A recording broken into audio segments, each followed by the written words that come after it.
today's artist, we have someone here who's is going to tell us about the products that she makes are from Chaparral, and she's going to explain that. I don't really know too much about it, so this will be a learning experience for me today. So, and on that note, I would like to turn this over to our artist of the day, Grace. Grace, are you there? I'm here. Can you hear me? Yep, I can see you too. Okay, perfect. All right. Well, thank you so much, Karen. I just want to thank you for supporting the local artists and giving us this opportunity to share our passion with the community and the world. And as we gather and talk about some very interesting things about this sacred healing plant, the Chaparral plant. I've done the show for 4 years, and I do tell you I was very disappointed about not being able to participate, but this is wonderful. So thank you for getting the technology together and giving us this opportunity. I appreciate you. Thank you. Grace, can you talk a little bit louder for us? I can. Is that better? That's better. Okay. All right. Well, my company is called Arizona Desert Rain, and I help people to have more optimal health and well-being with less pain from the Chaparral plant, which grows in my backyard right here in the Verde Valley. So I have a little story to tell about how I got started with all this. In 1980, I had a car accident and it created debilitating pain in my neck and my shoulders and my arms. And for all these years, I've tried everything. I tried chiropractic, I tried prescriptions, which didn't work. I tried acupuncture, acupressure, massage, meditation, all sorts of things, and nothing seemed to work. And when I moved here to Arizona, I heard someone talk about the Chaparral plant, that it was very healing and it could eliminate pain. So I decided to do some research, which I did, and I started making the salve. But prior to that, I used to live in Alaska. I lived on a little island called Prince of Wales Island in Southeast Alaska. And I learned how to make salves and tinctures from the clinkets and the hydras. So I already knew how to make the salves, and I kind of took that recipe and just played around with it for about a year till I perfected it. And I came up with this beautiful salve that I make that's a body salve. And I will explain a little bit more about that later. So up to this point of doing all kinds of experimentation and research, I now have 10 products in my product line that I can share with the world. So yes, it is called Chaparral, but it has other names as well. It's also called creosote. However, not to be confused with the creosote that is used for the railroad ties and telephone poles. That is made from a certain pine tree, and that is also petroleum based, where my products are all organic oils and very clean and pure. It's also called greasewood, and that is a lot of the natives know it as greasewood. And it's also got the Latin name of Larrea tridentata. That's a big mouthful, Larrea tridentata. And there is a special chemical that is in the plant that is called Nordic hydroguaretic acid. Now that's a mouthful. Nordic hydroguaretic acid. And that's this powerful antioxidant that is responsible for the healing powers. It's an antioxidant, it's antibacterial, it's antifungal, and it's anti-inflammatory, all in one plant. It's just an amazing plant. And I prefer to just call, instead of using those big long words, I just prefer to call it Mother Earth's Pharmacy. So I want to give you some trivia about the plant, and probably none of you know about this if you haven't studied or you don't know about the plant, but it is 11,700 years old. So it has withstood the test of time for a long, long time. One of the wonderful things about it is that I can gather this all year long. So many times there are herbs that have a window of opportunity where all you can do is wait until it flowers or wait until it leaves out and then you pick it and gather it and dry it. But with Chaparral, I can pick all year long, and I have several different places near my house, in my backyard and around my house, that I can gather this. And I gather certain things, certain times of the year. I can gather when it is more lush and more green because there's water runoff or dew, which I'll explain that a little bit later. One interesting thing about Chaparral is it relatively has no pests. There are no bugs, except every once in a while I might find a little ant or a creepy crawler on one of the plants, and I'm not quite sure where it came from, but I shake it off and let it go on its own little merry way. But the animals do not eat it. Grasshoppers don't like it, thank goodness. They took care of my zucchini this summer for sure. But the bees are very attracted to it when it blossoms. And when I pick when it is blossoming, I just welcome them. It's so nice to see the bees buzzing around the little flowers and pollinating and being bees, being bees. So. Another very interesting fact is that the Chaparral plant has no thorns, no spikes, or no spurs. No spires, no nothing. It's not like walking through mesquite or catclaw, where if you walk beside them, you know you're going to come out with all kinds of scratches all over your body. There are no spikes or stickers or pickers or anything in the Chaparral plant, which is just wonderful. Another interesting fact is that this plant can live up to 2 years without water, hence the reason it lasted for 11,700 years.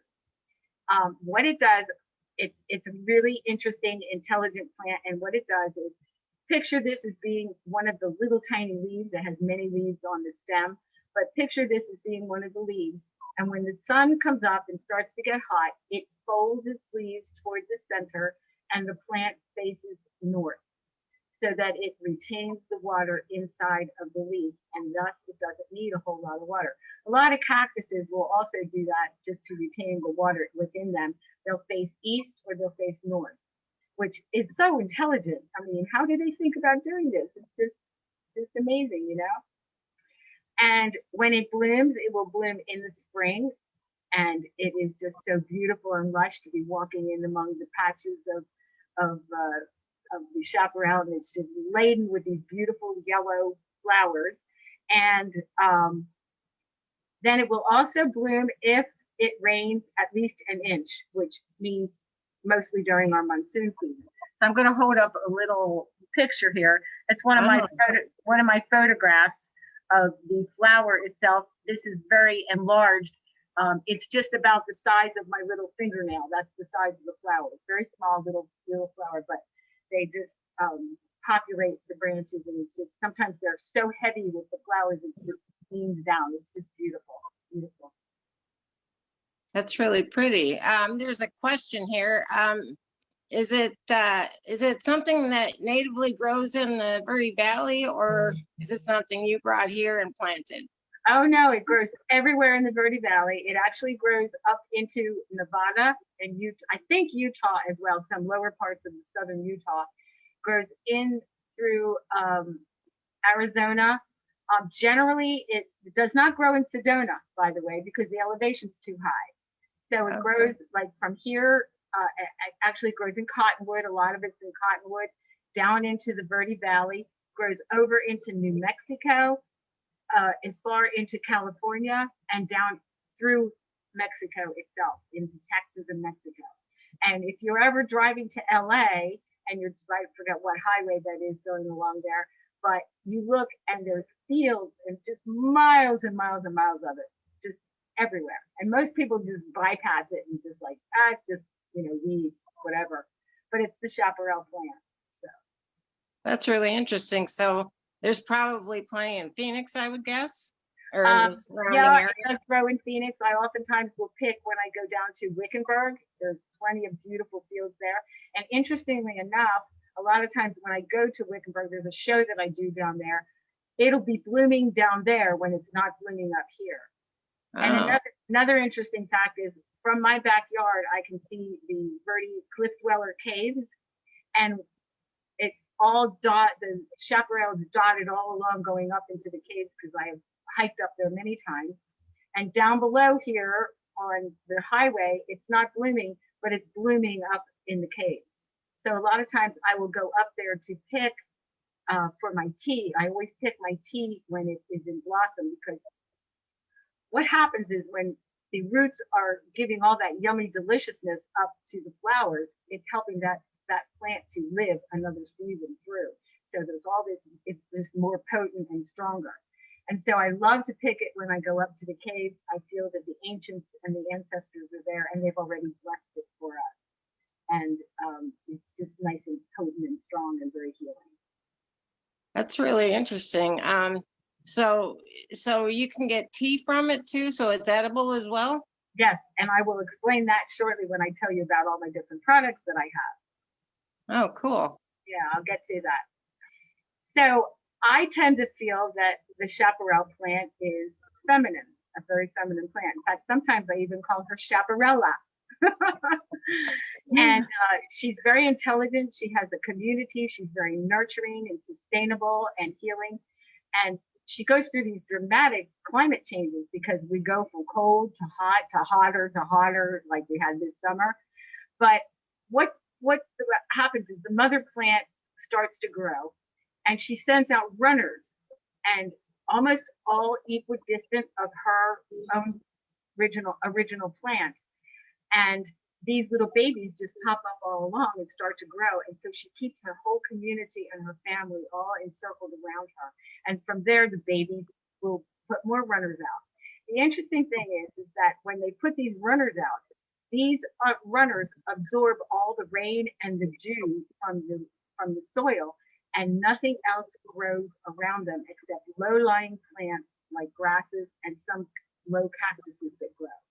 So why she does that is because she keeps everything all in her little cluster, so that keeps her healing and nurtured. So when you look at a field of chaparral, you may look out and that's all you see. You're not going to see mesquite trees, maybe one popped up somewhere along the way, but you're not going to see a cluster of them.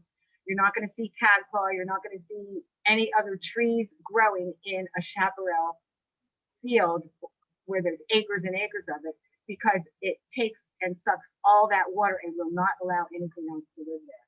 So she keeps all that yummy, delicious water for herself so that she can keep her plant going. Hence the reason why she's made it for 11,700 years, and because that's why she can go for 2 years without any water, which is just an incredible, intelligent plant. That's really cool. So do you live in the Cottonwood area then? I live in Verde Lakes, which is a subdivision of Camp Verde. Okay. And yeah, I have them in my backyard, and then I have permission to pick in some of the fields that are nearby me. It's funny, you were talking about the climate and the temperature and everything, and it sounds like a typical female to me, because it's like always kicking the covers off, putting the covers on, kicking them off. And the other thing that most people that are locals that are familiar with the plant is that if you've ever gone hiking after the rain, this is what you smell. Oh. All these volatile oils that just permeate the air, because when it rains, it gets more humid and it gets warmer, and the smell just fills the air. So if you've ever gone hiking after a rainstorm, this is what you smell. And I have people that will pick up my product and they just take a good long whiff and they're, oh, it just brings back the smell of the desert when it rains. Oh, and there's nothing like rain in the middle of the desert too. I just love the rain here. Yes, and we're praying for more any day now, right? Yes. We need it so desperately. So I wanted to tell you a little bit about how I gather the chaparral. The first thing I do when I go is I ask Mother Earth, can we have permission to gather today? And she always says yes. And then I thank her for giving us this beautiful healing sacred plant. And then I bless everyone that is going to be using the products that I'm making from this sacred healing plant. And then I sing and I dance and I drum and I talk to them and talk to the bugs that are crawling around, or making enough noise that if there's javelinas or anybody else that's hanging out, it's like, here's Grace, she's in here, she's taking care of business and she's getting the sacred medicine ready. We're going to leave her alone. So And that's why I sing and dance and drum and just make a joyful noise, you know. So then when I finish with all my products, and before I put any of the lids or the labels on, I say a Reiki energy prayer blessing. So it's blessed more than one time. So I just have that as part of my routine. So therefore, I say that my first ingredient is love. That's really sweet. It reminds me of that movie, Betty White is in that movie, The Proposal, with Sandra Bullock. And she's Right. out, I don't know if you've seen it, but it's a pretty popular movie. It's funny. And she's doing the dancing and the singing and all that in nature. It's funny. So I can Right. just I you're think doing that. I think I've seen that. Yeah. So, and then speaking of ingredients, love being my first ingredient, I use all organic oils and butters, and I use olive oil, grapeseed oil, and coconut oil. And then I also, in my salves, I use beeswax, and I get that from the honey man down in Prescott Valley because he's got the most pure, beautiful honey-colored beeswax. And so that's what I've used. I've tried others and ended up by dumping the whole product because it just doesn't cut to the quality of what he has. So when people put it on, the first thing they go, oh, this feels really wonderful on my skin, you know, and it absorbs. If your skin is really dry, which nobody in Arizona has dry skin, right? It absorbs right into their skin, into the elbows. I put it on my feet every night before I go to bed because we're wearing sandals all summer long, and our feet just get dry and crusty, and it just helps to ease that and make them nice and soft. All right. Well, how about some products? Do you have some products? Yeah, I do. I got some show and tell for you. So the first product that I made was, of course, the body salve. I don't know if you can see that. It's probably not too. Yes, I can. Is it backwards? I don't know if you can see it.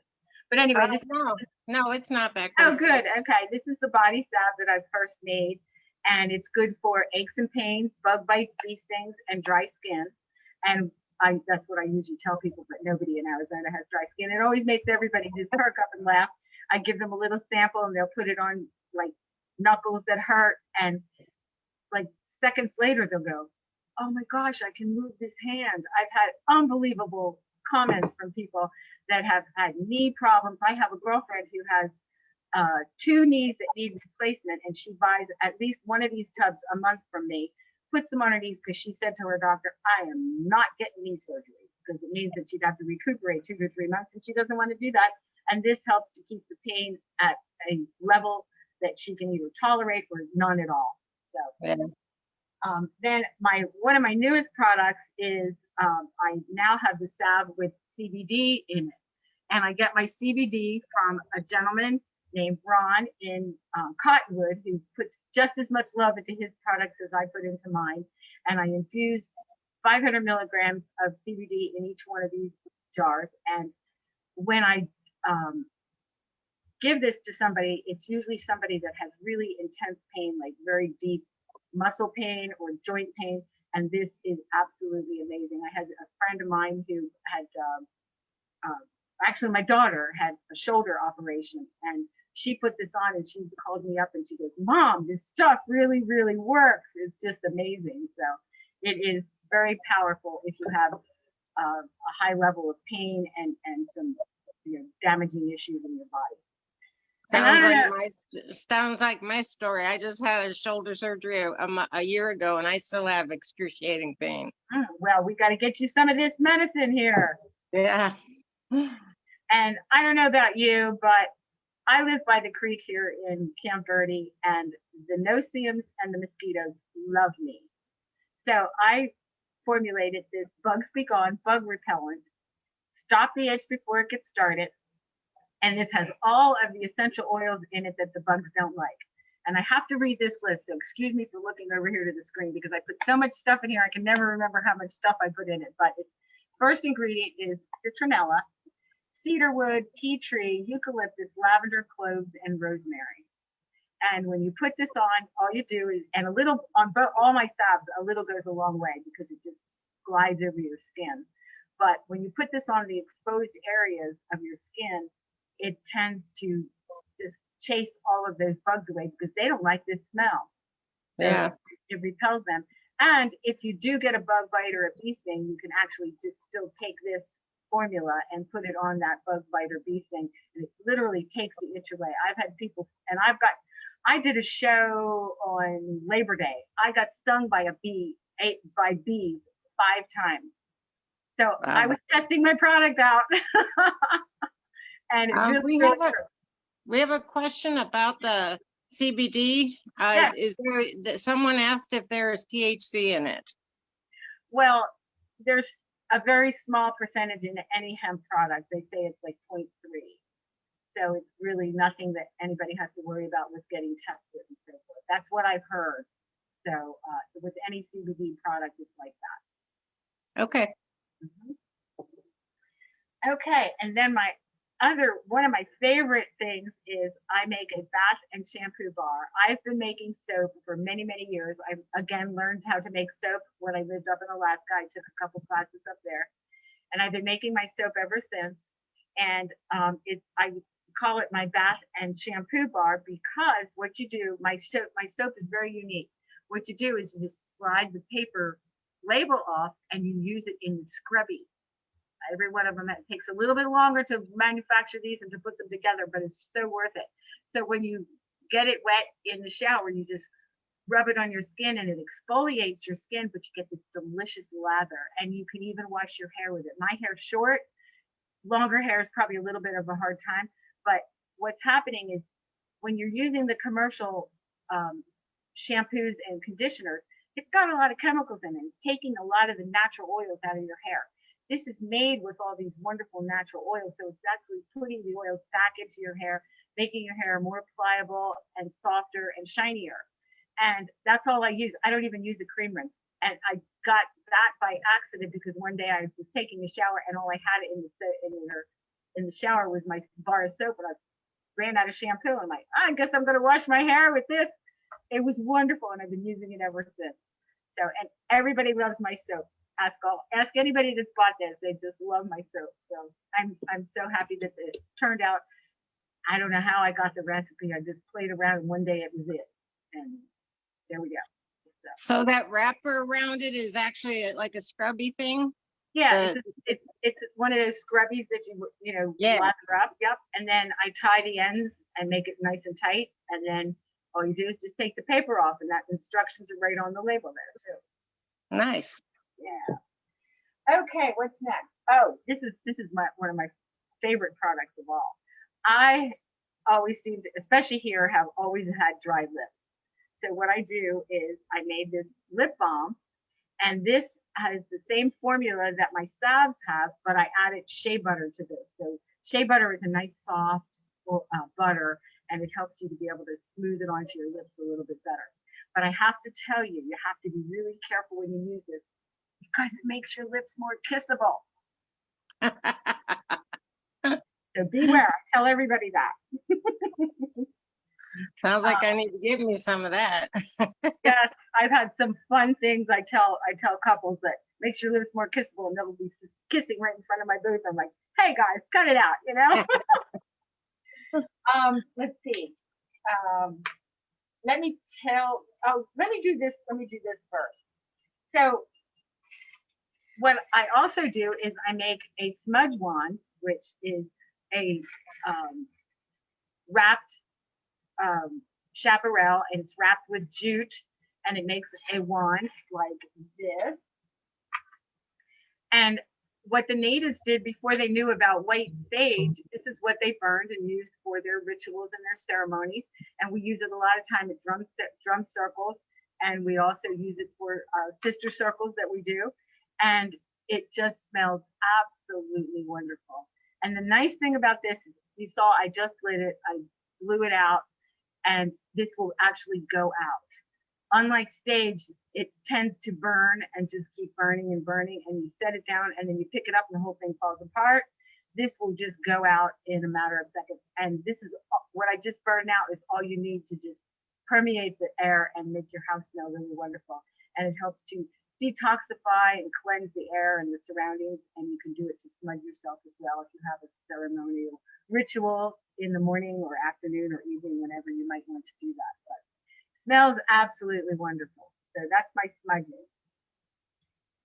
And what I have done at a lot of the shows that I do, whenever I encounter any of the Hopis or the Navajos or Yavapai Apaches, I ask them, what do you know about Chaparral that you can tell me?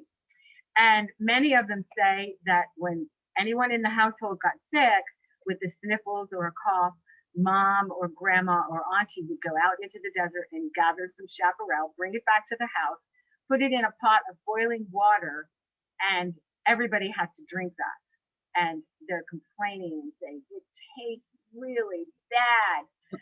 So the ultimate thing that happened was that nobody got sick, and this would help them to stay well and boost their immune system. So I solved that problem. I made a formula of chaparral with mint tea. I have an organic mint tea that I purchased online, and I mix it with the chaparral tea so that it tastes really wonderful. And you can add some honey to it. I usually put a little bit of stevia in it. You can use monk fruit or pure cane sugar or whatever kind of sweetener you want, but it helps to make the taste a lot better and palatable so that people will buy it and they'll drink it. And you don't need much at all. This package is a little, about almost an ounce to be able to fit into this bag. And this will make 20 quarts. So you don't need much at all. All you need is like about a half a teaspoon, and you just put it in some hot water, not boiling water. All the directions are here on the front label, but it helps to cleanse and detoxify the body, helps with indigestion and heartburn, helps to detoxify the blood and cleanse the liver. Keeps everything moving just the way it was supposed to be, keeps your immune system boosted up. And this is something we really need today with all that's going on with us. And then this can also be used for a bath compress. If you want, you can put it in your bath and take a bath with it. You can put it in a little scrubby kind of thing, netting thing, and make a tea out of it for your bath water and enjoy that. So that's my chaparral mint tea. And going hand in hand with that, one of my newer products here is the chaparral tincture, which works basically the same way that the tea does, but this is infused in 40% alcohol for several months, so it's very strong.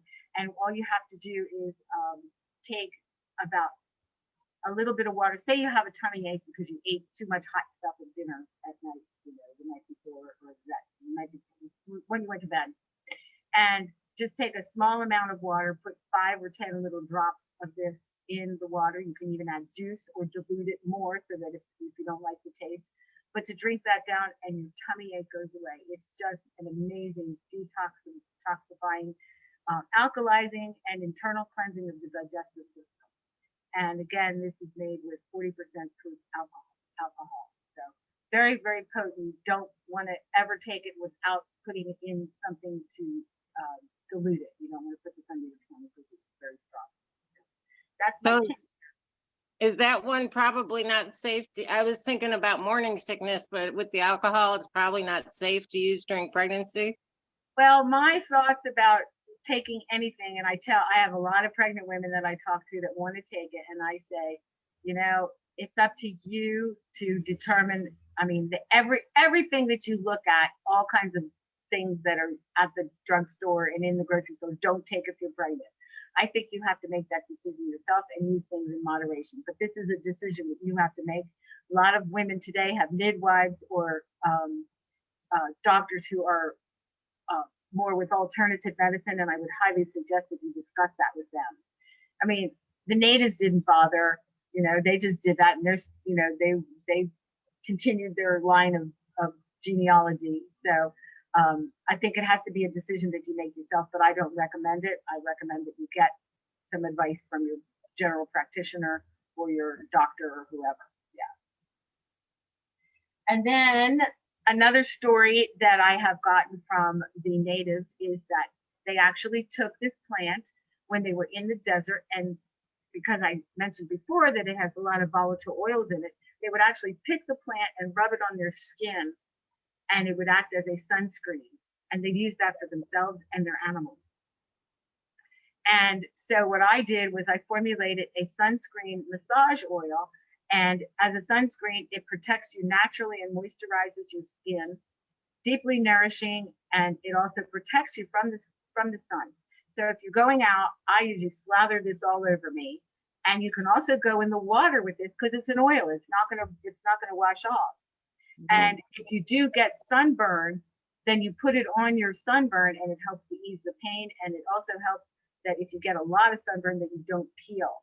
So it moisturizes the skin because if your skin peels, it means it's too dry. So this helps to moisturize that.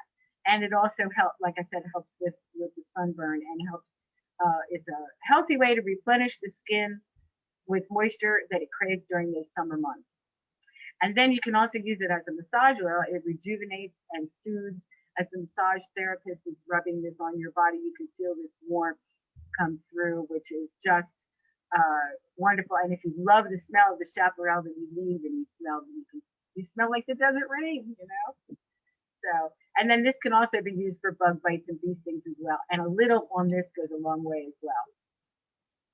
And last but not least, I developed a hand sanitizer, which this is antibacterial, antifungal, and anti-inflammatory. This sacred medicine right here is all natural. It's chemical free. There's no alcohol in it. I don't know about you, but I won't use the hand sanitizers that are sitting in every counter everywhere across America because it's got so many chemicals in it and all that's going into your body. So this has no alcohol in it because the chaparral plant already is antibacterial and antiviral and anti-inflammatory. And all you have to do is spray this on your hands or your surfaces. It is chaparral infused in spring water for a long period of time so that it gets really intense and a lot of the infusion is very strong. And then I also put camphor and eucalyptus oils in it so it smells really nice. And that's my little show and tell for you. Do you have any questions? So I was just wondering, are your prices all listed on your website? They are, and my website is arizonadesertrain.com, and there's a menu up top, and there's a lot of information, some of which I have shared with you now, and then there's other things on there as well. And the middle part of the menu up top is to shop, and each one of my products has a very detailed description, so similar to what I just told you now, but it all has a lot of information and the prices are all there. All my prices include shipping, and any orders I have, I ship out usually the next day, provided that everything's in stock, which usually it is. I've been trying to keep up ahead of all the inventory. But arizonadesertrain.com is my website. It's been very interesting. I've learned a lot just from this little half hour here. And you did a great job of going through all your products. So I really appreciate that. Well, I am honored to be the medicine keeper of this sacred chaparral plant. It's what I have been called to do. I used to do jewelry like this and a lot of other things. And just one day I just heard the divine say, we're doing chaparral and that's it, because you got to save the planet and get this medicine out to people. So I am honored to have spent this time with you, and I send you blessings all to each and every one of you. Thank you. I will take those blessings. Thank you very much, and blessings back to you as well. Thank you, thank you. And with that, I really appreciate your presentation. And with that, I will turn it back over to Kathy, and we'll say goodnight. Okay. All right, Kath. All right, thanks everybody for joining us. And just a reminder, you can find our list of all the vendors on our website, sedonamuseum.org. We will also be posting the videos to YouTube.